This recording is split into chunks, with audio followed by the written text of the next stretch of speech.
The guy who built a country to avoid having a country. Here's a story. So there is this Texan named Ross Ulbricht, and Ross has a dream. A beautiful libertarian dream. A world with no government, no cops, no taxes, just free people freely trading freely. No one telling you what to do, basically pure freedom. Naturally, the first thing he does with this dream is build a website to sell drugs.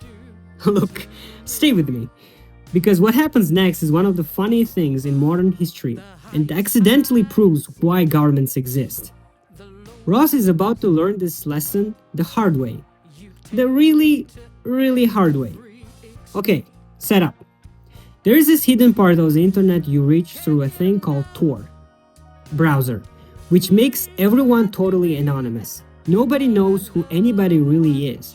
And there is Bitcoin, kind of money the government cannot really trace. Put them together and you got the libertarian fantasy, a marketplace where the state literally cannot see you. Ross looks at this and goes, perfect, I'll build the free market of my dreams here. He calls it the Silk Road. And charmingly, he runs it under a fake pirate name, the Dread Pirate Roberts, from The Princess Bride. Remember the pirate thing?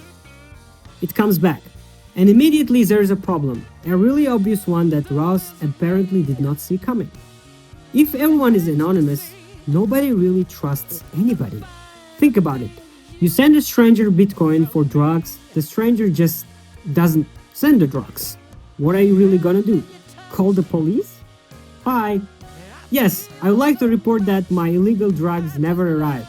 You can't sue him. You don't even know his name.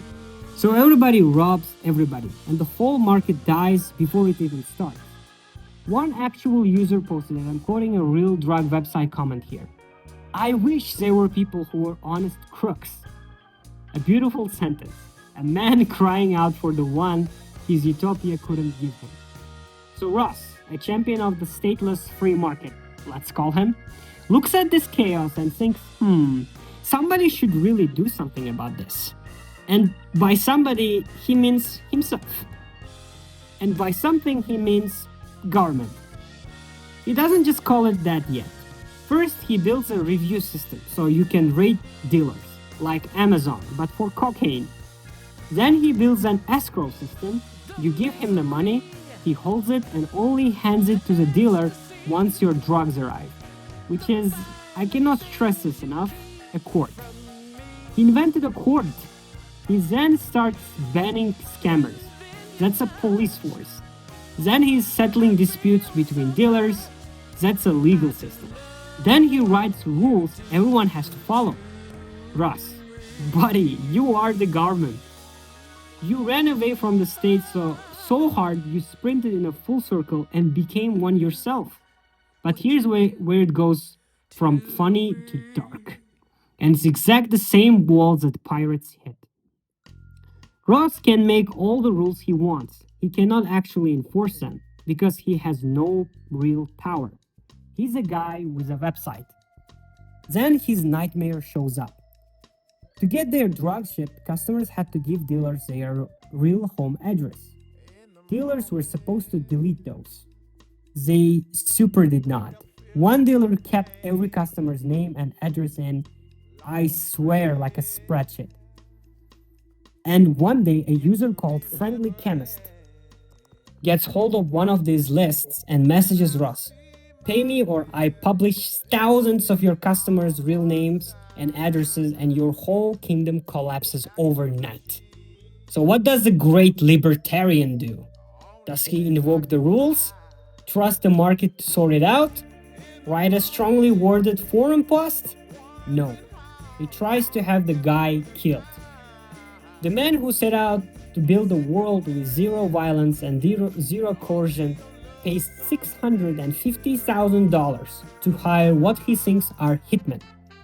The anti-government idealist, which is, in the end, for the single most government thing that exists, ordering people killed to protect his rule. There is a phrase for that move. They call it the final argument of kings. The hitmen were a scam, obviously. Nobody actually died, but Ross meant it, and that's the whole point. So, zoom out for a second. A man hated the state so much, he built a secret country to escape it. And step by step, trust system, then courts, then police, then taxes, then literal hired muscle. He built the entire thing from scratch. He didn't escape the Leviathan, he became it himself. He just gave it a cooler name, and the pirate hat. The lesson is one the pirates already taught us before in the previous videos. Just with a body count. A market full of strangers cannot run on vibes and good intentions. The second there is real money and no one to enforce the rules, the predators show up, and somebody has to pick up a sword. Government isn't the thing standing in the way of the free market. Government is the thing that lets a free market exist without everyone murdering each other. As the writer who told this story put it perfectly, here's the thing. Playing at pirates is only fun as long as the other players are kids too. The trouble is, once the adults with real swords show up, it's a little too late to wake up. Ross is currently learning this.